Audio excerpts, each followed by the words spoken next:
Good morning, groovy citizens, and happy fantastic Friday. Now, I know what you're thinking. Morning?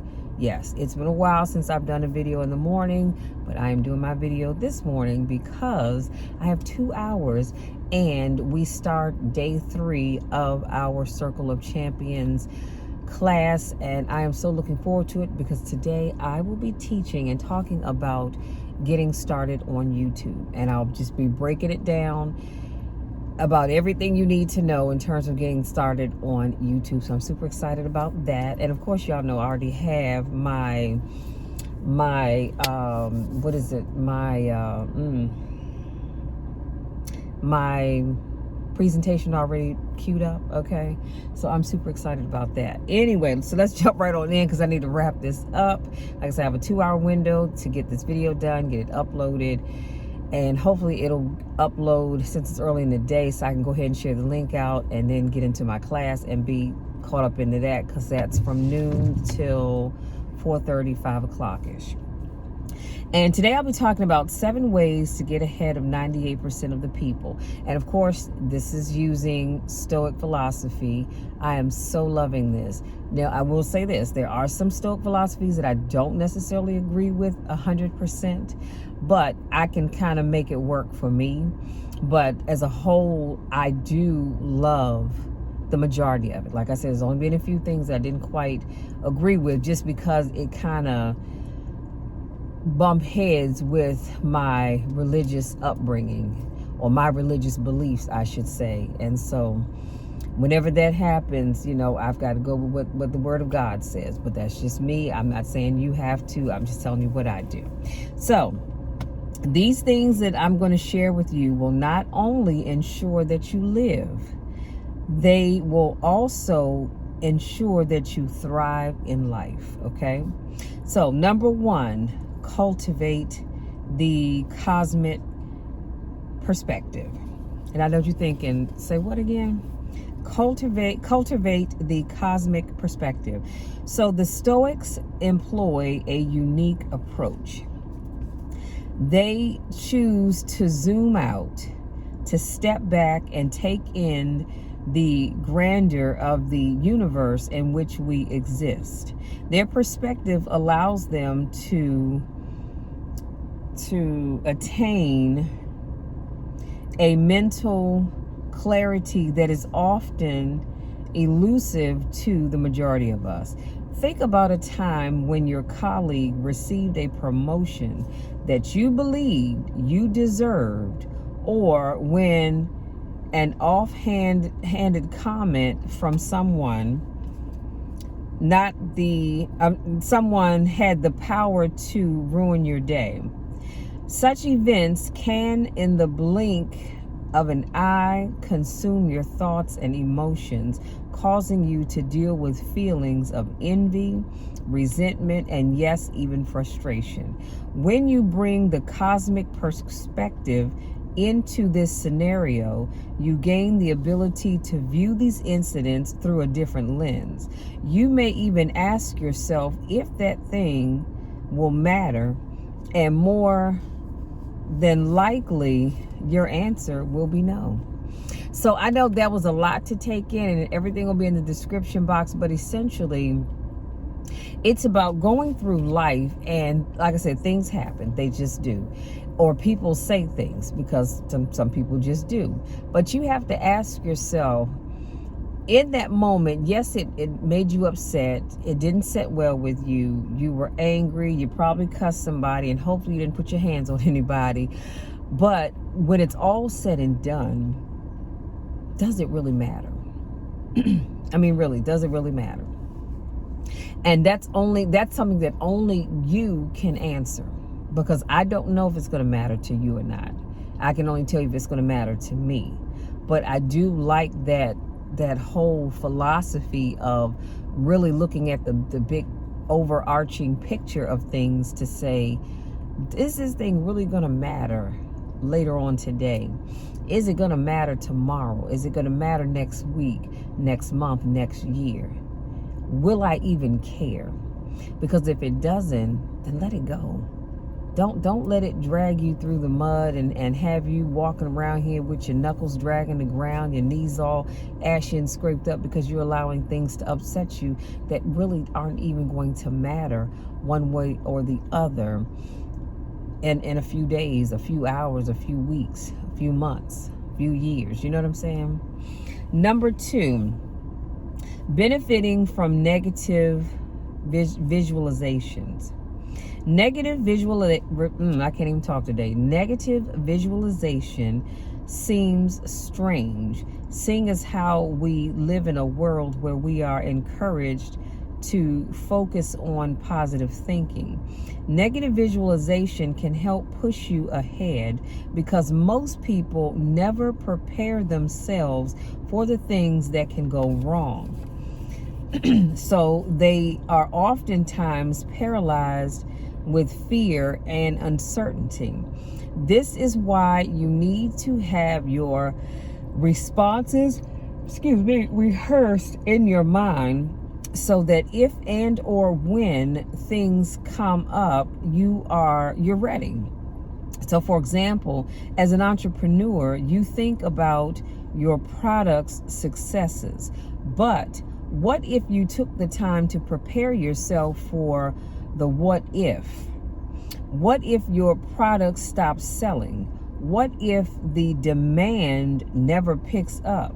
This type of visualization allows you to prepare and not be blindsided. When I first read that, I thought, what the what? Because we're taught to not focus on the what ifs. We're taught to not think about what if things don't go right.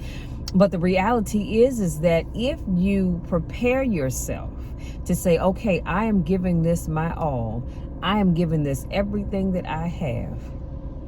I'm crossing all my T's, dotting all my I's, and making sure that that I'm doing everything that I need to do so that I can make sure I come out ahead. And then you say, okay, however, Lord, if for some reason things don't go the way I planned, I'm going to be all right because I've prepared myself for it. There's nothing worse than having something come up and it blindsides you because you had no idea it was going to happen. So you're not prepared for it. That's why, to be quite honest with you, I think that is why when relationships don't work out and somebody decides they want to leave, I think it hurts us more, because we were not prepared for that. We had no idea that you were going to come to us and say, look, I'm done. I don't want to be bothered anymore.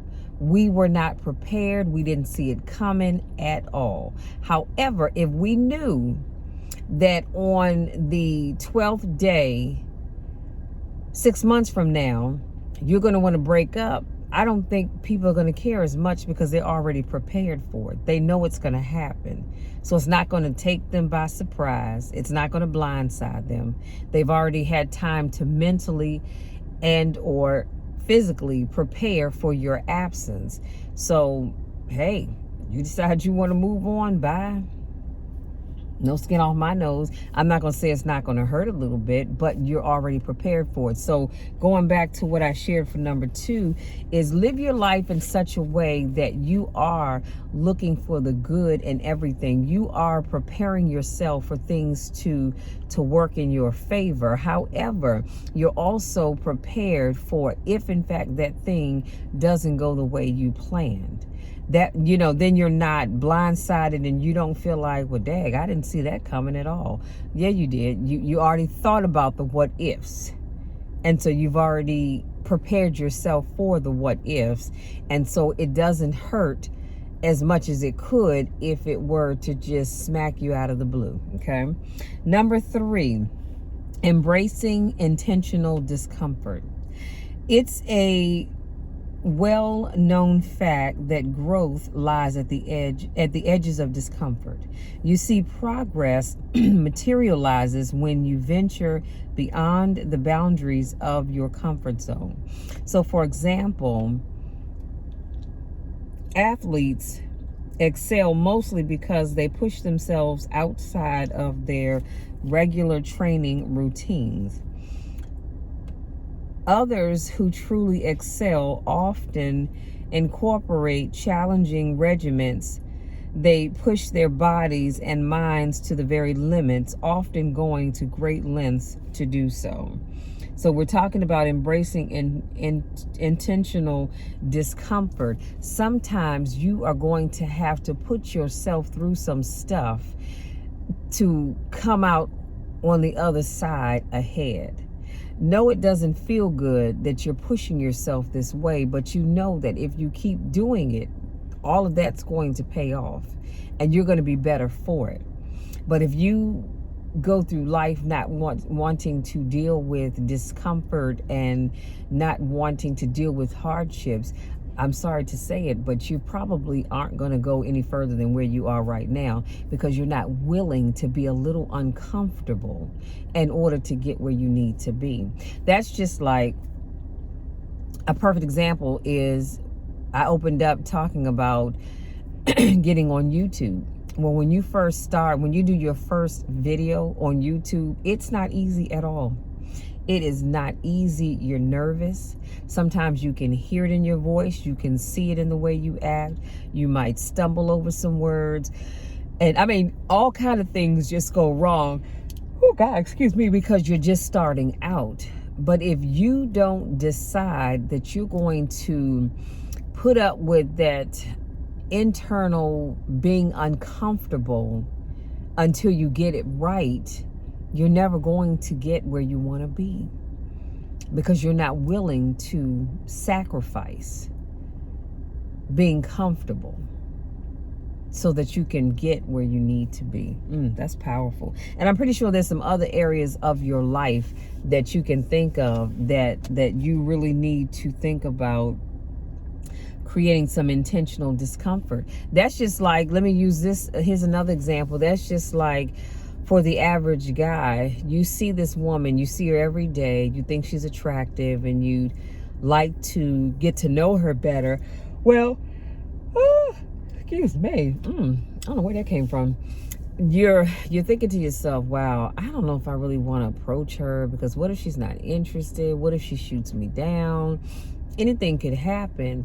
But then on the other side of your mind, you're saying, if I'm not willing to create some intentional discomfort, I may never know if this woman is a perfect fit for me. And so you have to be willing to intentionally create discomfort to go up to this woman and ask, how are you? You know, my name is whatever your name may be. May I ask what yours is? Oh, my name is Michelle. Michelle, you know what? It's nice to meet you. You know, I was just wondering if you're married. Are you seeing anybody? I can say yes or no. And then you say, well, you know, it would be my pleasure if you would allow me to take you out for coffee sometimes. I guess people still go out for coffee. I don't know. But you go to Starbucks, because y'all know there's a list of supposed places that you don't take women on the first date. I don't agree with any of that stuff on that list, because all those places I like, but that's a whole nother video for a whole nother time. So I just said, I'm assuming people still go out for coffee. You know, hey, would you like to meet up at a Starbucks? Sure, not a problem. I'll meet you at a Starbucks. You know, you all get a nice hot drink, especially in the fall season, and you can sit, you can laugh, you can talk, get to know one another, and then say, you know, why don't we meet up this weekend at Applebee's? I'm just throwing that out there. Okay, Olive Garden, because I love their never-ending soup and salad. Don't judge me, because I don't judge you. But, you know, well, hey, let's meet up at Applebee's. Okay, cool. And we meet up at Applebee's on Friday, on a Saturday, to have dinner, have lunch, whatever the case may be. And we get to talking and we get to know each other a little bit more. What I'm saying is, if you're not willing to be a little uncomfortable, you're never going to know how far you can go, because you only want to live where it's comfortable. And unfortunately, that's just not how life works. Number 4, controlling the dichotomy of control. This concept is one of the bedrock principles of Stoicism that is a timeless philosophy. In today's day and age, we let things that are beyond our control women in today's day and age, we have to breed unnecessary stress and anxiety, and it takes our focus off of the areas where we can truly make a difference. The key takeaway here is to acknowledge the things outside of your control, but not allow yourself to get mentally swept away by them. I'm gonna say that one more time. This concept says that you have to acknowledge there are so many things outside of your control. Like today, it's raining. It is outside of my control to stop this. I don't have the power to stop it nor start it. Do you understand what I'm saying? And so if you're not careful, you can allow yourself to get mentally swept away by things that you cannot control. So I love this philosophy. It says, acknowledge it. I acknowledge that it is what it is, but I'm not going to allow it to get me all caught up. And so I'm mentally drained and just on the verge of losing it over something that I can't control anyway. And so that's all I'm saying that I need you all to start doing with your life. If there are things outside of your control, acknowledge it. Acknowledge those things, those people, those places, and then don't allow yourself to mentally get caught up with it because you can't do anything about it anyway. Number 5, leading through journaling. So the act of journaling may seem mundane to some, yet the act of journaling passes the potential to push you ahead of 98% of the people around you. Journaling provides a tranquil sanctuary in the midst of the wheel we go through in our everyday lives. This is where your thoughts can be paired onto paper and introspection can thrive. Journaling allows you to embark on a transformative journey of yourself. You get to really look at the depths of your own soul.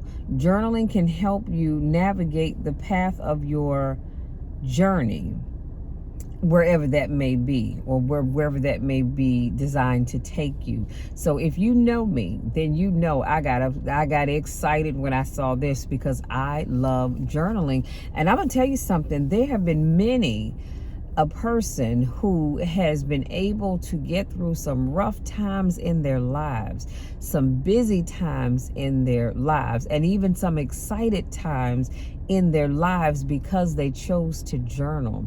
It is so awesome when you can sit and take time and put on paper your thoughts and your feelings.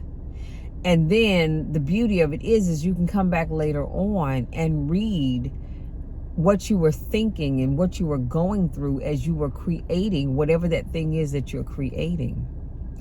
I will tell you just from my own personal, I'm trying to think of the word I'm looking for. I can't think of the word I'm looking for, y'all, and that's sad. But just from my own personal experience, I have always been one to enjoy journaling. I love to write down how I'm feeling about whatever it may be, good, bad, or indifferent. When I have great days, I love to journal about it. That's why I love writing in my gratitude journal, because I can write down, Lord, today was a great day.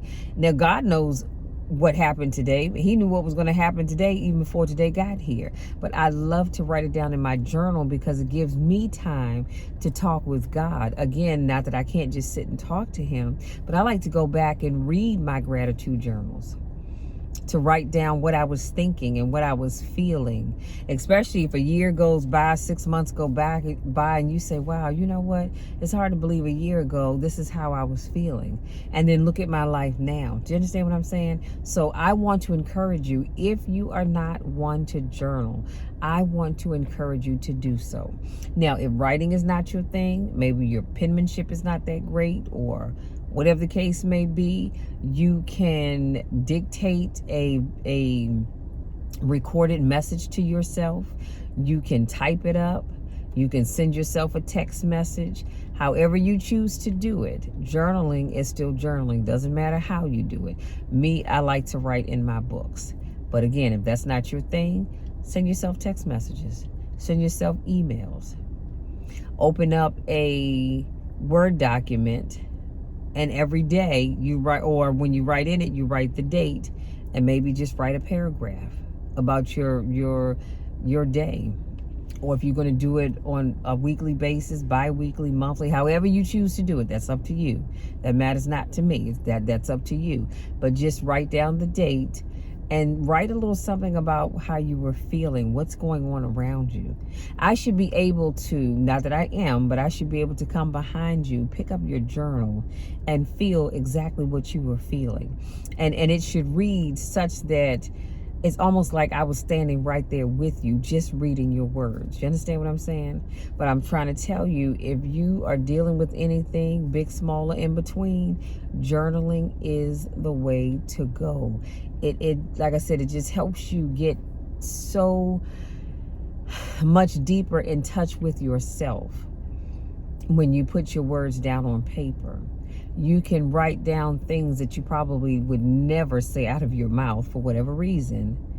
It's just, like I said, it's a great way to really get into, it's just like get in tune with God, but it's just like when you pull out your Bible and you start reading through the scriptures because you want to spend time with God.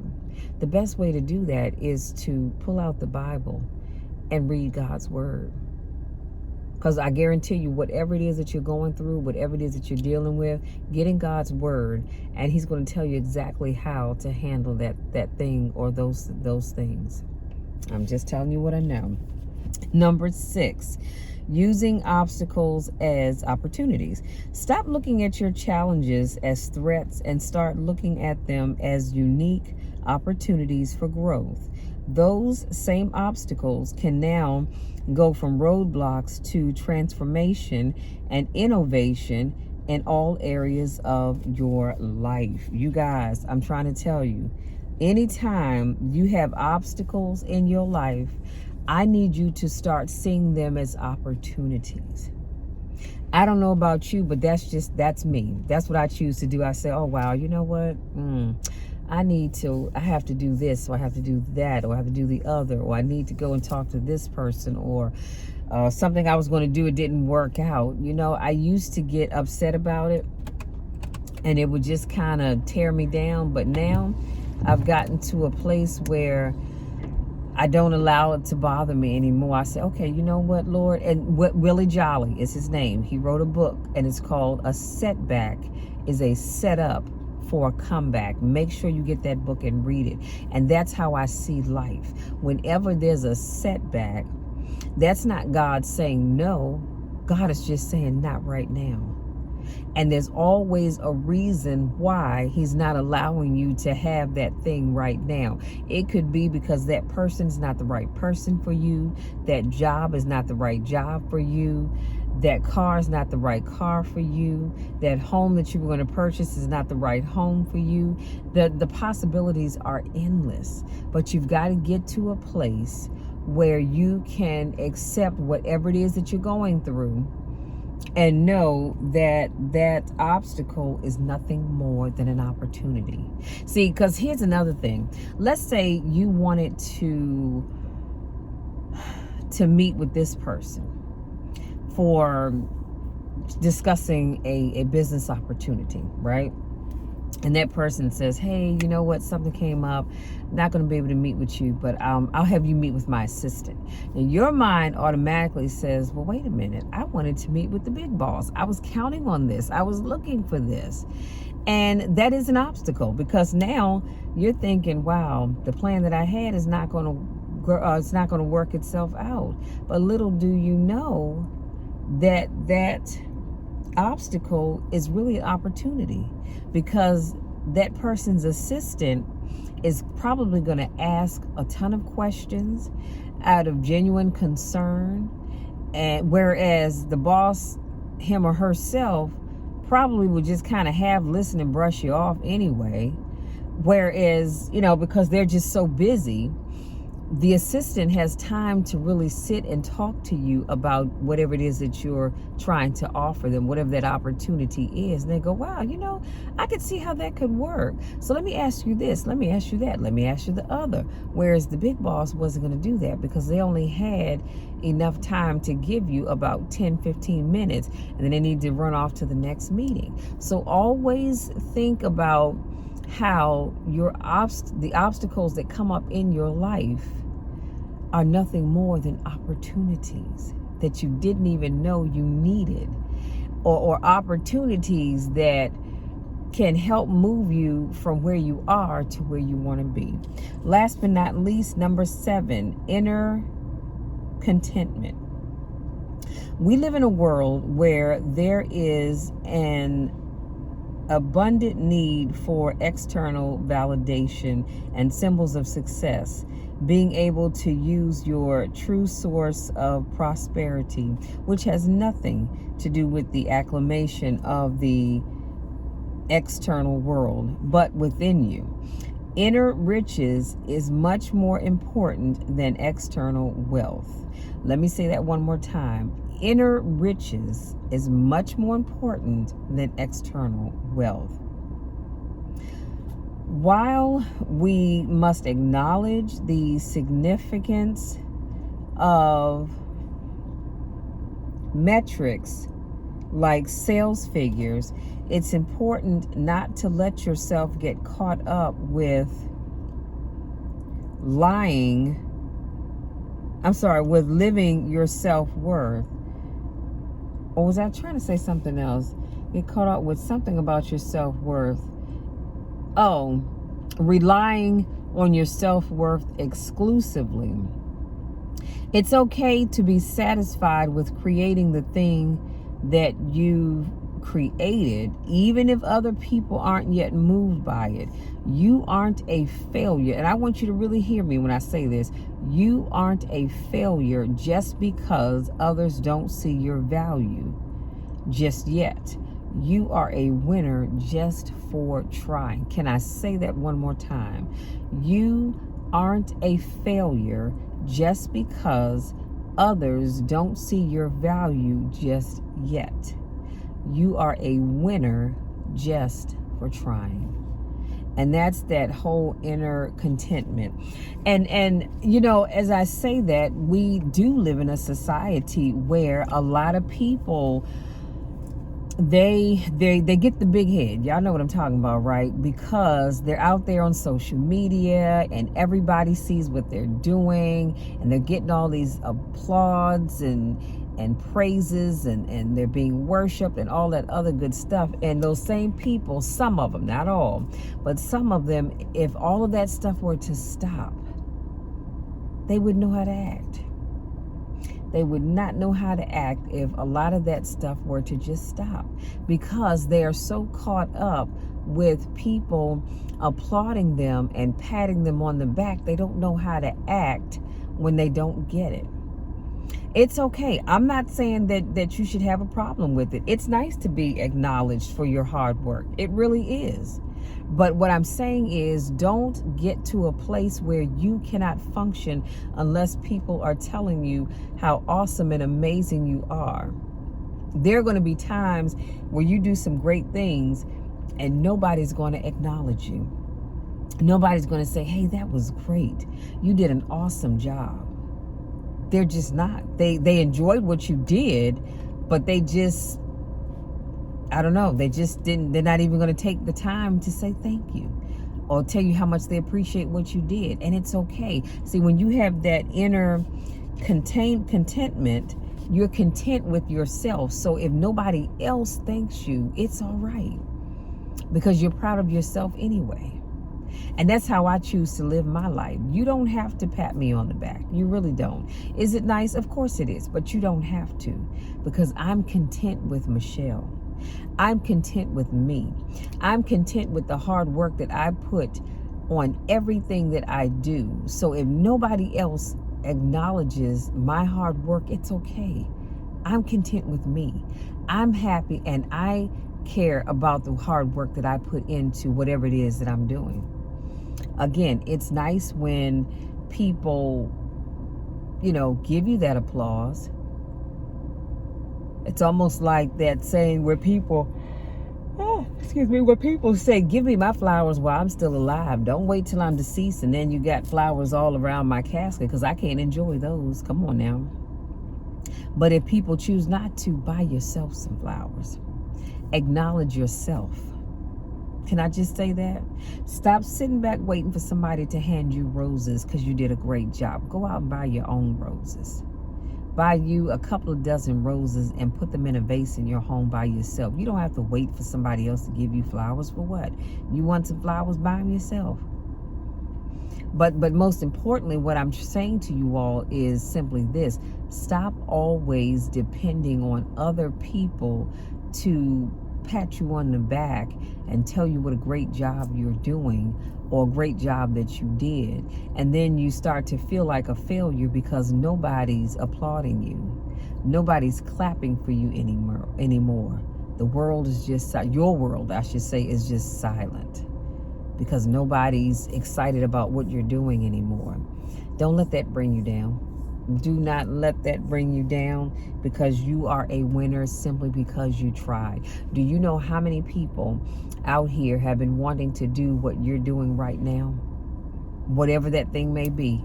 Somebody somewhere has always wanted to do what you're doing, but they're afraid. And so they're afraid to step out there because they're afraid of what other people are going to say, what they're going to think. Are they going to like it? Or what are they going to talk about it? You, sir or ma'am, are a winner because you stepped out there and you decided, I'm going to make this work. And I don't need anybody to pat me on the back for it. I'm proud of myself for doing it. Yes, there's always going to be someone or some people that are happy for you and proud of you, but do not go through life having to have that applause in order for you to feel whole. Because I promise you, even if you don't get the applause, you are still going to be whole. And on that note, you guys, that's all I have. Everything I shared with you will be in the description box. I want to say thank you so much for giving me some of your time to speak life into you and to encourage you and give you some things to think about that will allow you to get ahead of 98% of the people that you know. Just because you have these 7 tips that I shared with you that most people don't think about ever. They've never thought about it, and now you know, and when you know better, you do better, right? So that's what I want you to start doing. Listen, if this is your first time watching one of my videos, I want to say welcome. Thank you so much for joining me. If this is not your first rodeo, I want to say welcome back. Y'all know I miss you when I don't get a chance to see you. I want you to go out there, no matter where you go or what you do. I want you not only to enjoy yourself, but I want you to have a great rest of the day. Have an amazing day on purpose. When you wake up tomorrow, I want you going forward every day to tell yourself today is going to be a great day no matter what. That's what I would, and that will help put you ahead of 98% of the people that you know as well. When you wake up and you declare and decree that today is going to be a great day no matter what. That says, and Satan, no matter what you throw my way, it's still going to be a great day. That minor setback, or even if it's a major setback, it's just an opportunity for me to do something else. I'm not going to let it hold me down. I'm not going to let it hold me back. Those temporary setbacks are setting me up for something better. Keep that mindset and watch how much better and more enriched your life will be. Love you all. You know the drill, you know the spiel. I love you to the moon and back, and there's nothing, and I mean absolutely nothing that you can ever do about it. Go out there and continue to be the amazing men and women that I know you are. And as you know, today we are observing Veterans Day, but Veterans Day is actually tomorrow. So if you have served this great country, I want to say thank you for your service. I truly appreciate each and every one of you. I am so thankful that I have a fairly large segment of my family that have served in the military. And so I just want to say thank you all for your service, because without you, where would we be? Love you all. Come on back tomorrow, because I'll have another motivational topic for you. Love you. We'll talk again tomorrow.